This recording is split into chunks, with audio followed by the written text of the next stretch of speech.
Mi nombre es Job, y he vivido siempre en la tierra de Az, una región fértil y llena de bendiciones que me han acompañado durante toda mi vida. Desde muy joven, he procurado caminar en los caminos de Dios, con la firme convicción de que la rectitud es lo más preciado que uno puede alcanzar. Para mí, Dios es más que una creencia, es el centro de mi vida, mi razón y guía. Dios me ha bendecido con una gran familia, tengo 7 hijos y 3 hijas, todos saludables y felices. He sido bendecido también con grandes posesiones, más de 7,000 ovejas, 3,000 camellos, 500 yuntas de bueyes y 500 asnas. Mis campos están siempre verdes, mi ganado es fuerte, y mis siervos son numerosos. Cuando veo todo lo que tengo, no puedo sino agradecer a Dios. Sin embargo, también soy consciente de que la riqueza material es solo un reflejo de su bondad y no el centro de mi fe. Cada mañana, temprano, elevo oraciones por mis hijos. A veces temo que, en el fragor de la juventud y la alegría, puedan haber pecado sin darse cuenta, por eso ofrezco sacrificios por ellos regularmente. Mis hijos suelen reunirse en banquetes, y aunque disfruto de verlos felices, también me preocupo, pues la vida es frágil, y quiero que todos estemos en paz con Dios. Mi corazón está siempre dispuesto a servirlo, tanto en la abundancia como en la sencillez. No conocí entonces lo que sucedía en el cielo, pero luego supe que, un día, cuando los hijos de Dios se presentaban ante él, Satanás también estuvo entre ellos. Satanás observaba mis bendiciones, mi familia y mi devoción, y planteó una cuestión provocativa ante Dios. Cuestionó si mi fe era auténtica, sugiriendo que mi fidelidad se basaba en el hecho de que Dios me había dado toda clase de bienes y felicidad. ¿Acaso teme Job a Dios de balde?, dijo Satanás. Según él, yo solo amaba a Dios porque estaba rodeado de riqueza y bendiciones. Desafió a Dios, insinuando que, si todo lo que yo poseía me fuera arrebatado, yo renunciaría a mi fe, traicionando mi amor por el Creador. Esta aseveración fue como un reto lanzado a Dios, y con ello, Satanás puso a prueba la verdadera naturaleza de mi corazón. Sin embargo, Dios conoce los corazones, y aceptó el desafío para demostrar que mi amor y mi fidelidad no dependían de las bendiciones materiales. Fue entonces cuando Dios permitió a Satanás que me pusiera a prueba. Dios le dio permiso para que me despojara de mis bienes, de mis posesiones y de mi familia, aunque con una condición, que no tocara mi vida ni mi cuerpo. A partir de ese momento, comenzó la cadena de pruebas que cambiaría mi vida para siempre. A pesar de no saberlo entonces, el permiso de Dios iba a abrir paso a una serie de calamidades que me enfrentarían al dolor más profundo y me mostrarían cuán frágiles somos los humanos. Dios, en su sabiduría, confiaba en que mi fe soportaría la tormenta. La primera prueba estaba a punto de comenzar, y yo, sin saberlo, estaba por enfrentar la pérdida más devastadora de todas. El primer golpe llegó de manera repentina. Un día, mientras trabajaba en mis tierras, un mensajero llegó corriendo, agotado y con el rostro lleno de angustia. «Señor Job», dijo jadeando, «los sabeos atacaron, mataron a tus siervos y se llevaron tus bueyes y asnas. Solo yo he logrado escapar para contártelo». Apenas había tenido tiempo para procesar esta noticia cuando otro siervo llegó corriendo y, con voz temblorosa, me informó que un fuego del cielo había caído y consumido mis ovejas y a los siervos que cuidaban de ellas. No había terminado de asimilar la noticia cuando un tercer mensajero apareció, anunciándome que los caldeos habían dividido en 3 grupos y atacado mis camellos, llevándoselos todos y matando a mis siervos. Mientras mi mente intentaba procesar esta serie de infortunios, llegó otro siervo, y sus palabras me golpearon como un rayo. «Tus hijos e hijas estaban comiendo y bebiendo en casa del mayor, cuando un fuerte viento vino del desierto y derribó la casa sobre ellos, todos murieron. Solo yo escapé para contártelo. Todo cuanto amaba, todo lo que poseía, fue arrancado de mis manos en cuestión de minutos. Mi corazón se llenó de un dolor indescriptible, caí de rodillas, rasgué mis vestiduras y lloré con amargura.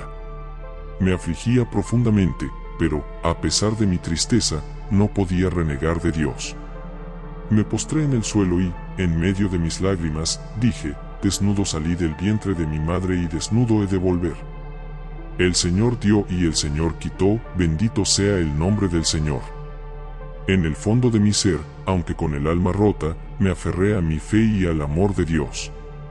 Tras perder todo lo que tenía, desde mis riquezas hasta mis hijos, una gran tristeza se apoderó de mí. Cada día, el dolor crecía en mi corazón, pero mi espíritu se mantenía fiel a Dios.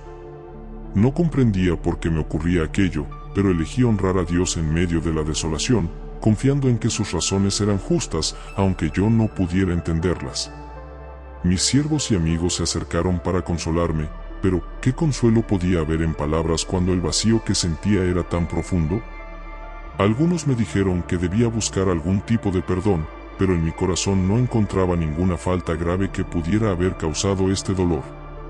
Era una prueba de la que no veía explicación, pero cada día, con esfuerzo, me esforzaba por bendecir a Dios. Pero la prueba no había terminado.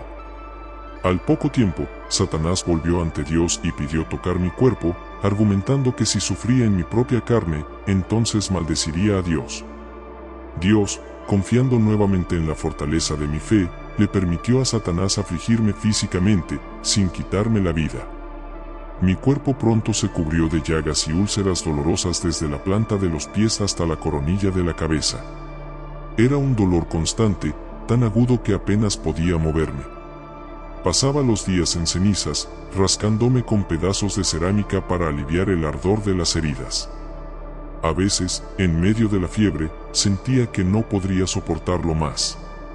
Mi rostro y mis manos, antes fuertes y llenas de vida, se veían ahora arruinados y sin fuerzas. Un día, mi esposa, al verme en tal estado de degradación y dolor, ya no pudo soportarlo. ¿Todavía te aferras a tu integridad?, me preguntó con amargura. Maldice a Dios y muere. Me dolieron sus palabras, pues ella también sufría y estaba desesperada. Pero, aunque la comprendía, yo no podía maldecir a Dios. Le respondí con calma, recordándole que si habíamos recibido lo bueno de Dios, ¿cómo no aceptar también lo malo? Aún en mi dolor, mantenía la esperanza de que algún propósito había en este sufrimiento. Poco después, llegaron mis 3 amigos, Elifaz de Temán, Bildad de Suaj y Zofar de Naamat. Al verme desde lejos, apenas pudieron reconocerme debido a mi estado deplorable. Se sentaron junto a mí, en un acto de respeto y compasión, guardaron silencio durante 7 días y 7 noches. Era un consuelo tenerlos cerca en medio de mi agonía. Sin embargo, cuando por fin hablaron, sus palabras fueron una mezcla de consuelo y acusación. Elifaz me dijo que ningún hombre justo sufre sin razón, insinuando que debía haber algún pecado oculto en mi vida. Bildad y Zofar también me sugirieron que mis padecimientos eran el castigo de Dios, y que si realmente me arrepentía, Él podría devolverme la paz. Su lógica era que Dios recompensa al justo y castiga al impío, y asumieron que debía haber pecado, aunque yo sabía que no era así. Fue entonces cuando Dios, en su misericordia, intervino en medio de mi dolor. Desde un torbellino, su voz poderosa me habló y, de inmediato, sentí una mezcla de temor y reverencia. Sus palabras no fueron lo que esperaba, no recibí explicaciones, ni consuelo directo, ni una justificación a mis sufrimientos. En su lugar, Dios comenzó a hacerme preguntas sobre los misterios de la creación, revelando lo poco que yo realmente comprendía. ¿Dónde estabas cuando puse los cimientos de la tierra? Dímelo, si sabes tanto, me dijo. Habló de la complejidad de la creación, de los mares, los cielos y las estrellas, del funcionamiento de los animales salvajes y de los fenómenos naturales. Me cuestionó si acaso yo había dado órdenes al amanecer o si podía hacer que la lluvia cayera a voluntad. Era como si Dios me recordara la inmensidad de su poder y lo pequeña que es la perspectiva humana.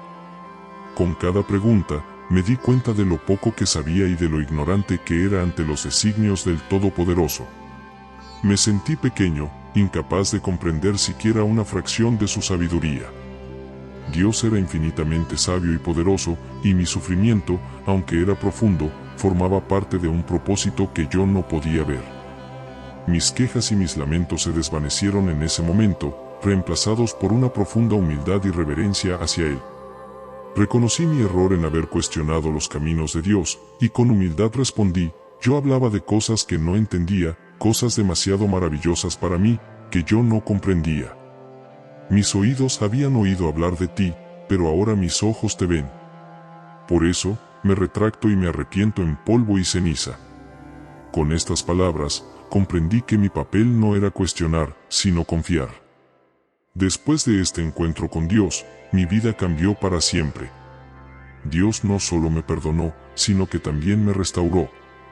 Le pidió a mis amigos que ofrecieran sacrificios en arrepentimiento por haber hablado sin sabiduría, y yo intercedí por ellos. A partir de ese momento, Dios comenzó a bendecirme una vez más. Mi salud fue restaurada, y mi cuerpo se fortaleció con el tiempo. Luego, poco a poco, mis bienes comenzaron a multiplicarse. Dios me dio el doble de lo que antes tenía: 14,000 ovejas, 6,000 camellos, 1,000 yuntas de bueyes y 1,000 asnas. Volví a tener hijos, 7 hijos y 3 hijas, a quienes amé profundamente.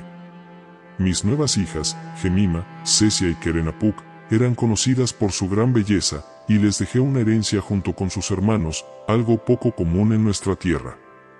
Los años de mi vida fueron largos y llenos de paz. Pude ver a mis hijos crecer, prosperar y formar sus propias familias. Viví hasta una edad avanzada, y contemplé a mis nietos y bisnietos.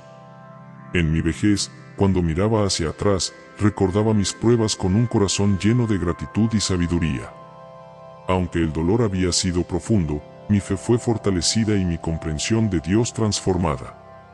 Ahora entendía que, aunque los caminos de Dios no siempre son claros, Él siempre es justo y misericordioso. Así terminé mis días en paz, agradecido por el amor de Dios y con la certeza de que su propósito es más grande de lo que cualquiera de nosotros podría comprender. Mi vida quedó como un testimonio eterno de que la fe puede sostenernos aún en los momentos más oscuros y que, al final, Dios recompensa a aquellos que confían en Él hasta el final.